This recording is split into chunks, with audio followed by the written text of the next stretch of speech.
Everybody around me was super worried that you are not going to get a job, even if you go to Stanford, because the times are so great. And I was like, we'll figure it out. I never had a thought that I could potentially start a company, but I think if you spend couple of years in that area, it's very hard to not think that you'll start a company. Right? So everybody around you is thinking of starting a company or actually starting a company. So that is what I think has been the biggest change that I could see, because my problem at Amazon, I think the perfect solution to that was actually to start a company. And being there, it just made me feel that I can do it, because while I was at Stanford, I could see a couple of my friends sort of doing this and actually doing well in it. Right? And as soon as somebody around you who you feel is you are similar to, and like you could potentially do something similar, automatically gives you a lot of courage. And how big was Facebook's team back then? So when I joined, we were 500 people. Yeah, it's not big at all. Yeah, I think last year Facebook fired 10,000 people. So when I joined, just to get a sense, so when I joined, we were 500 people. Yeah. So relatively small. Just to put the numbers into perspective for our viewers, what I remember is about 3 lakh tech graduates, computer science graduates in India per year. Is that the right ballpark? Yeah. Hello everyone, and welcome to another episode of the Videshi Chai podcast. We have a very special guest with us today, Ankush Singla, the co-founder and CEO of Coding Ninjas. Ankush studied at Stanford University and has since made an impact in the field of computer science education in India. Today, we'll be discussing his journey, experiences, and insights on studying abroad and starting a successful business in India. Let's dive right in. I love data. It resolves misinformation. Let's talk to experts, analyze news, and smartly plan your study abroad journey. Hello aspirants, welcome to Videshi Chai. Hey Ankush, for those who don't know you, could you maybe take a minute to introduce yourselves? Sure. So I'm Ankush. I run a company called Coding Ninjas, which I started 8 years ago. Before that, I was in the US. I did my master's at Stanford. I spent a couple of years at Facebook as a software engineer before I decided that I want to move back and build a company here. Before that, so that's basically a little bit about it. I'll go more in details when we need to. And just so our viewers have a sense, how many students does Coding Ninjas teach every year? I think we teach close to 35,000 to 40,000 students a year. Wow, that's a lot. Right, so we are talking to the right person, especially given about 20-25% of our students come from computer science background. Okay. And about 40-45% students go for some sort of a tech-related course. So we'll have a lot of questions coming your way. First, I want to start with your experience of studying abroad. So what motivated you to pursue a master's degree from Stanford University? You graduated from IT Delhi, you were working at a fantastic place here in India. So what changed you, or what motivated you, pushed you towards a higher education degree in the US? Sure. So, see, I think honestly, when I was in college, a lot of people around me were giving GRE. So I felt like that everybody is doing it, maybe I should just give it and be done with it, if I ever plan to go for masters eventually. Luckily, I gave GRE in final year in college, and so then it became an option, because along with job, I sort of felt that if I had to give GRE at that time, very likely the inertia in me would have won, and like might not have sort of gone through the process. But because I had that score at so I was at Amazon. I was there the first 5-6 months for a lot of fun, but eventually I sort of realized it's getting very boring, and I'm not really that motivated. One clarity I had was that I really enjoyed tech, but I had this feeling that being part of a large company is not something that I'm really enjoying. So masters for me was more like 2 years of figuring out what I really want to do and taking that time out. Undergrad is something that you go with the flow, right? Like you don't really know what you're doing, why you're doing it. But like master is something that at that time I knew I want to be in tech. And I sort of felt like if I have a couple of more years, I can actually get really good in tech. And along with that, I can figure out what I really would like to do. So that's how I sort of decided to sort of go about it. And just to build on that, so when a lot of students, when they, after their undergrad, go into a large company first, they go in with certain expectations. And a lot of times you maybe sort of feel oppressed, if that's the right word, or maybe constrained by the corporate machinery, maybe that's a better word. And then you try to find a way out, and you found one. What are the other alternatives that people should look at, and how should they think about it? It's a very common question that we get from our students as well.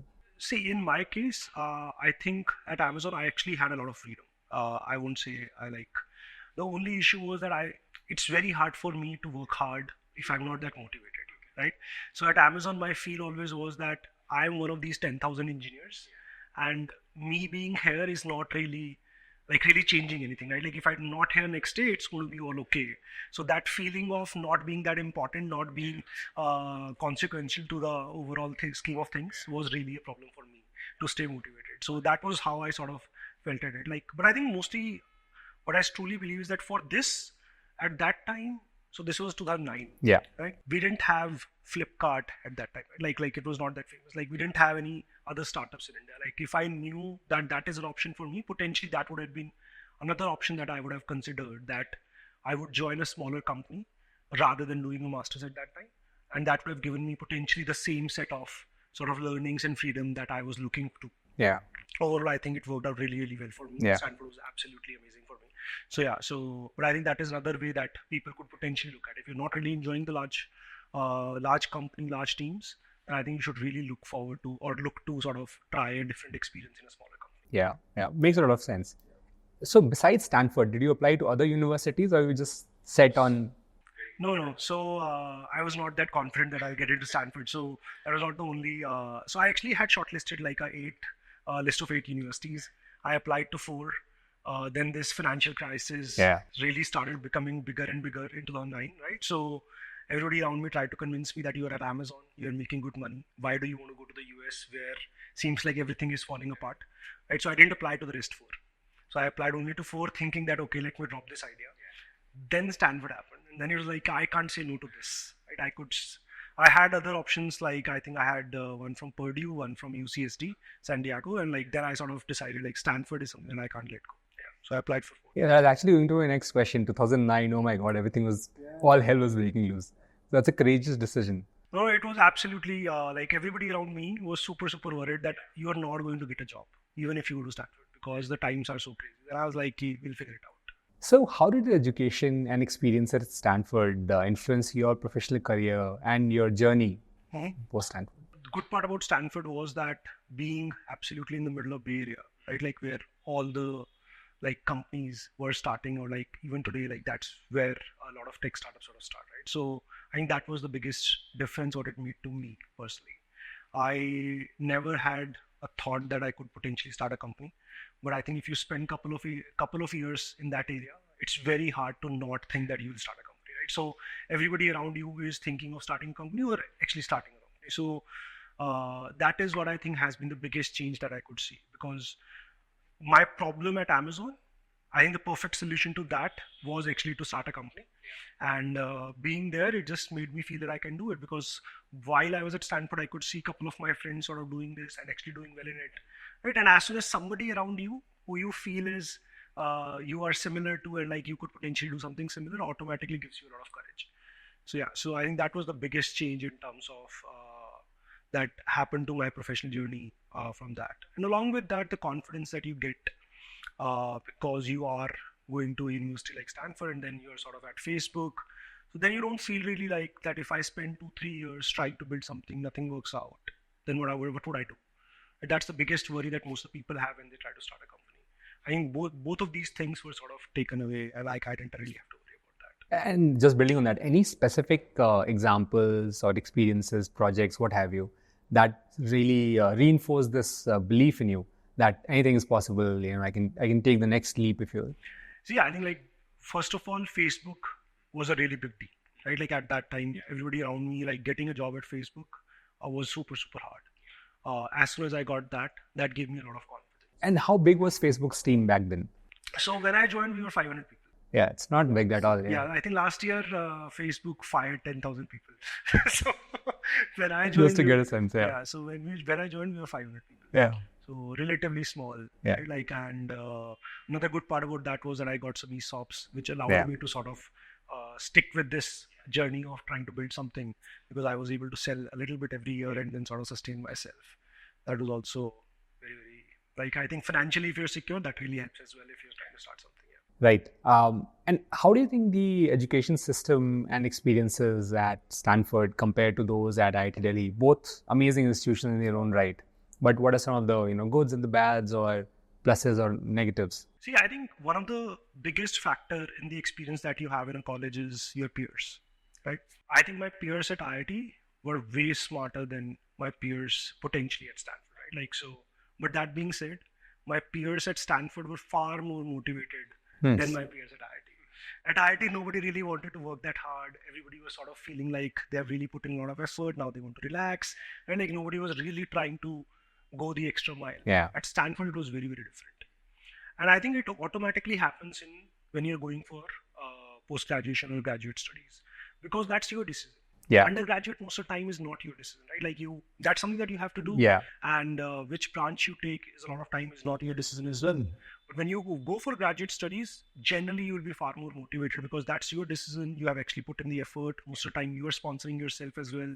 So automatically a lot of everybody around me super motivated. Yeah. That basically meant that I was really putting in extra time, extra effort. At IIT it was most of the time what is the minimum I need to do to sort of get somewhere. So I think very, very contrasting from peers' point of view. In terms of the people who are teaching you, Stanford is way, way ahead. Right? Like the kind of people teaching you like is absolutely super hard for you to not put effort. Right? In the first quarter, I was taught machine learning by Andrew Ng. Yeah. Right? Like he's like the god of machine learning, right? Like he's founder of Coursera. He's the guy like who's teaching you in front of you, and it's absolutely impossible for you to feel that maybe I can miss a class, right? Or I'm not going to focus in the class. You just can't do it. Like when somebody like that is in front of you. Yeah. We were taught iOS development by somebody who was the first engineer at Apple working for iPhone. Right, he was actually working at Apple at that time as well, and he used to come and take our classes.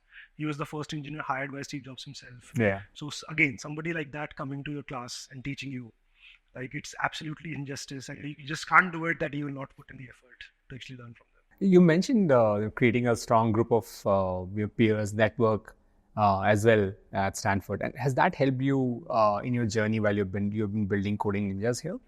So yeah, I think that always helps, right? Like you don't really realize when the network is really helping you. Like for example, you're going for fundraise, Yeah. right? You will reach out to somebody that, hey, connect me with that person. You might not consider like this person is coming from that network or that network, but like having a larger network, and the good part about going to a good college is automatically these people will end up doing so well. Yeah. So these peers will always help you out in different places. So I think that network always helps. One obvious difference is that because I moved back to India and majority of my network is in the US. Yeah. So any day I think of doing something in US, that network is going to become extremely powerful for Yeah. me. Yeah. So network I think is really underrated a lot of times, and they don't really realize the value right away. Yeah, and I've also seen that a lot of, especially Indian students, don't leverage their network to the fullest because we are sort of hardwired not to, and be more introvert rather than extrovert. Is that something you observed as well, or is that a gross generalization? See, I think one difference is that when you go for an undergrad and versus when you go for a graduate studies, right? At undergrad, you tend to be a little more easier to sort of, I think that generally people are easier to sort of mingle with others, right? When you go to like a university, you'll find like a lot of times graduate students Indian students tend to stick together. That won't be the case with undergrads, right? So I think that really is a difference in terms of how you build network in itself. It does become a little hard when when you've done your undergrad, you're going into graduate studies. Graduate studies tend to be a little more, require a lot more effort as well. So that also sort of has an impact in terms of building that network. But I think that depends from person to person in terms of like whether you are able to really build that network or not. Yeah. I think like another hard part too is to sort of maintain that network, right? Like you can't just like know somebody and then not be in touch with them for years and then sort of ask for help, right? Like you need to sort of stay in touch with people, and that takes a lot of effort. I personally am really good at it. I think like I am generally somebody who would want to reach out to people, talk to them, figure out how they are doing, what is happening with them. If anybody sort of changes a job or gets funding for their startup, I generally try to make sure that I reach out to them, congratulate them, and like sort of have a discussion with them. So I think that really helps. Yeah, and I also feel that a lot of times it's, if you are more gregarious, more social by nature, it becomes easy for you. Absolutely. But even if it's not natural to you, it's something that's worthwhile forcing yourself to do. It's similar to how at least me, I have to force myself to follow my fitness routine. I don't like it. What do you think about the importance of sort of forcing yourself even if you're not good at it? So personally, right, like if I have to talk to a new person, that's a lot of effort for me. Yeah. What's not a lot of effort for me is to sort of staying in touch with people. Yeah. So the first one I actually had to do a lot of times, right? Like I'll reach out to new people, I'll try and talk to people. Like so that's something that I always had to. The good part was that that's one step. Yeah. Then remaining things like I'm generally good at, like I'm able to stay in touch, I'm able to sort of keep those relationships going. So I do feel it's very important for you to sort of push at least the first few times. Yeah. Once you do it few times, if you sort of realize it's very hard and like that's not something that you're naturally good at, it might still be okay to sort of take a step back on that and not sort of keep doing it. But like I think a lot of people realize that if you do it few times and you see the positives coming out of it, it becomes much easier. Yeah. It's like anything else, right? Like I'm not good at it a lot of times is just a combination of whether you really want to do it. Yeah. Have you seen the success? Once you get the success, it becomes easier for you to do it as well. Yeah, I fully agree. Yeah. Right. So, taking a flashback to 2011, you graduated, you got a job at Facebook, you put those fears of 2009 to rest. Mm-hmm. You work a couple of years in Facebook, and yeah, I spent like 1.5, 2 years. Yeah. So what then made you think of returning back to India, especially with an entrepreneurial target in mind? Mm-hmm. What was the trigger point? See, so at Amazon, I realized one thing, that I don't want to be part of a big company. At Facebook, I realized another thing, that I don't want to be part of a social media sort of a company. Like I sort of felt like I would rather be in health or education. That's the sort of realization I had about myself, that I need to feel that what I'm doing is actually important for the people who are using it, sort of is something that I really require. I sort of used, like I was part of the newsfeed team. I used to work hard. I was doing pretty well there, but like I always had this feeling, what if it goes down? Yeah. Who cares? And like that was something that was not really motivating me to the level of me saying that, oh, I need to do whatever it takes to sort of crack this. And I didn't really feel that strongly about the problem that I was trying to solve, the problem I was working on. That's when I sort of realized that, okay, let's do this. Let's take a few years off and let's try to sort of build something, either in health or in education. If it's small, I'm starting it, so I'll have a lot of control. I'll really enjoy from that. So that from my learning of Amazon. And given that it is in health and education, whatever I do, it will be game changing for my consumers. So automatically that motivation will also come. So it was more like me trying to figure out what will help me stay motivated so that I can actually work. Otherwise, it gets really hard. Like the day I start feeling that, oh, it's Sunday, I start feeling bad that I have to go to work tomorrow. It's absolutely horrible time in my life. So yeah, so both of those places I had this feeling within like few months. I sort of felt like I have to do something about it. That's a good framework for folks to use. No, it really works for me. Right? Like even at Coding Ninjas, I've been doing it for 8 years. It has happened for a month or two. It has happened. Then I sort of realize, okay, something needs to change. Either I need to change what I'm doing, a little bit of something else I need to start doing, or like something has to happen if I start getting that feeling. Honestly, right now, I'm super excited on Sundays that tomorrow I get to go to work. Right? So that's something that's the mindset that really helps me. Just pulling a thread there. So you said healthcare and education, and I get the impact point, and that's something that motivates me as well personally. So I fully am on board with that. But why specifically healthcare and education? Because if you talk about impact, there's also other fields, like environment being one. And no, absolutely. So why just these two? What was the trigger and what was the motivation behind just these two? Sure. So I think these are traditionally like the two places where you will think of, right? Like if you want to really build impact, like environment is something that I would say relatively now you will see a lot more innovation happening in these areas, but it also sort of comes from the background as well. So I sort of come from a tier 3 city. When I get into IIT as well, I always had this feeling that people around me have had much better schooling experience than what I had. Yeah. Right. I used to come for coaching to Delhi, and like every day it used to be 3-hour bus drive one way, and then going back the same day for a 3-hour class. Right. So I know the struggle of sort of going through that as well. So that's why I always used to feel that I need to do something about education. It's sort of when I was in college, the feel was that I need to do something back in my city. Yeah. Then after college, I sort of realized it's not limited to that. It's like if I think of colleges, they are really bad at all the places, irrespective. So we could do something about that, right? So I think like it sort of comes from the personal things that you have seen, and these are two places that I sort of felt that I will really be excited about. It makes a lot of sense. You mentioned, there are few days where you've few periods in the coding ninjas journey where you also felt a bit down.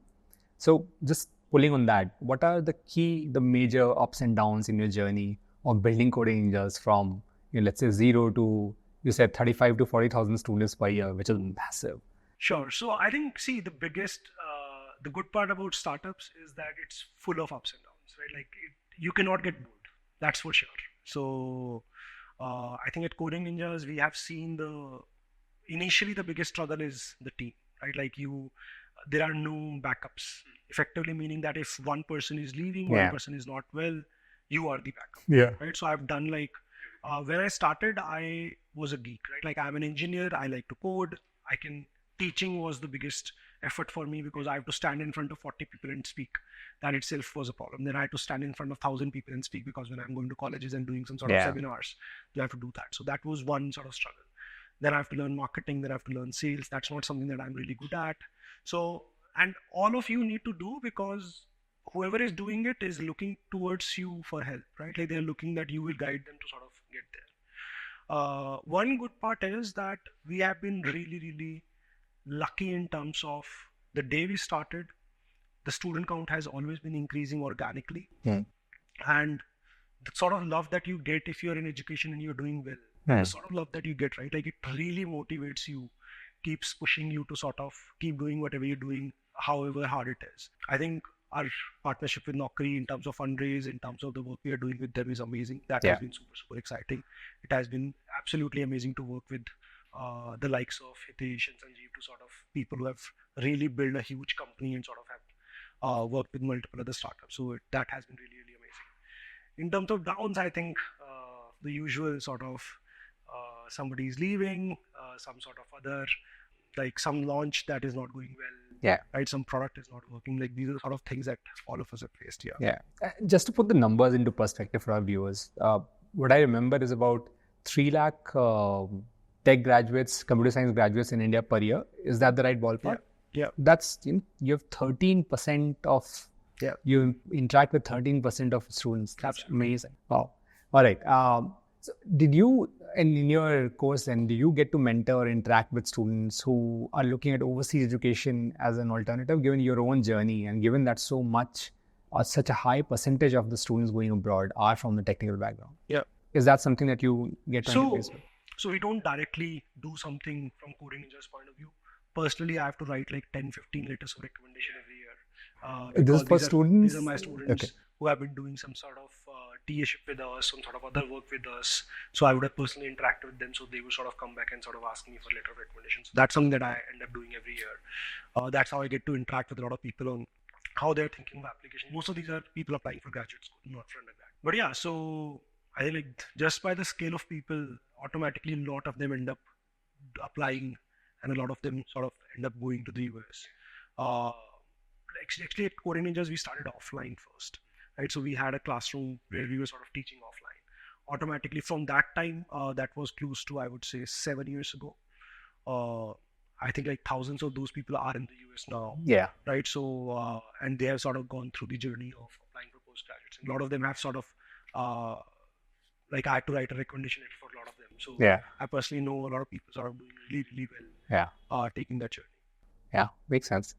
And how would you advise somebody who's thinking about their overseas education as an option today, right, compared to, let's say, building their career in India? So the use cases that recent graduate working at a corporate or any company, 2 years experience, that's one. And they're thinking of, hey, should I build my career further here? They're doing decently, or should I go abroad? What are the factors they should consider? How should they make that decision? Sure. See, I think one of the biggest factors should be that would you eventually want to be in India or be in the US? I think that's a lot of times you going for studies or going for a program in the US, I would say majority of the people sort of continue living in the US or wherever they go, right? Like, so if you're going to Europe, you tend to sort of stick to that country. Majority of the people end up doing that. So I think one big factor that should come into a picture is that what do you eventually would want to do? Do you foresee yourself sort of living in India? Do you foresee yourself sort of being there? I think that is one factor. Along with that, see, if you're already working somewhere and you're doing well, I think automatically one thing that goes away is you should not be fearful of whether you'll get a job or not. Like if you're doing well now, that's a very good indicator that you will eventually do well Yeah. once you sort of go through the graduate program. So just in terms of the money you will save in Indian rupees, you will definitely be saving more if you're living outside. But I think that also, if you continue to live outside, the savings in Indian rupees doesn't really matter from that perspective, right? So I think it's more of the lifestyle that you would want to have. Along with that, I think if you get to be part of a program, which is, for example, I think Stanford is very, very different in terms of the way things are done, the kind of people teaching you, right? So if you do get to have a program like that, which is really, really amazing and one of the best in the class, then I think it's a no-brainer, right? Even if you want to sort of move back and do something here, like I know a lot of people who went for a degree and that really added a lot of value in terms of getting that global exposure, right? Understanding how everything else works and then using those things even after you come back. It has been a really game changer for a lot of people. Like personally, I don't see me starting a company if I had not gone to Stanford. Maybe not, but very, very likely I think that would have been much harder for me to sort of do compared to what I was able to do now. Yeah, that's amazing. So, in a way, if I were to very overgeneralize and simplify, your overseas education choice has led to maybe 2-3 lakhs Indian students getting trained better on their technical skills. No, absolutely. Yeah, I'm super, super happy with what we have been able to do here, right? Like in terms of really helping out people in sort of getting the right skills, what really the industry requires. And I think in the end, a lot of these choices should be done more in a personal sort of way rather than thinking it from a profit and loss statement point of view, which I think a lot of people end up doing, which is, I think, not the right framework to look at it from. If you're just thinking of that, if I stay here in 2 years, I'll make this much money. If I go there, I have to spend this money, then I'll make this much over the next 3-4 years and I'll eventually get to break even. I think that's not really the right way to sort of look at it. The right way to look at this is the experience that you're going to gain and what it allows you to do in your life that potentially is going to be far more different than if you just continue in the current job you have. If you're enjoying it, if you feel that you're making a lot of work, you have a lot of impact, then I think that's absolutely okay to sort of stick around. Ankush, thanks a lot for your time today and the guidance that you've given. I'm sure our viewers are going to get a lot of benefit listening to this particular conversation. So we really appreciate your time. Thank you so much. Yeah, I had a lot of fun having this discussion as well. That was a truly inspiring conversation with Ankush. We hope you found valuable insights that can help you in your study abroad journey. If you enjoyed this podcast, don't forget to subscribe to Videshi Chai for more expert interviews and well-researched content to help you plan your education and career abroad.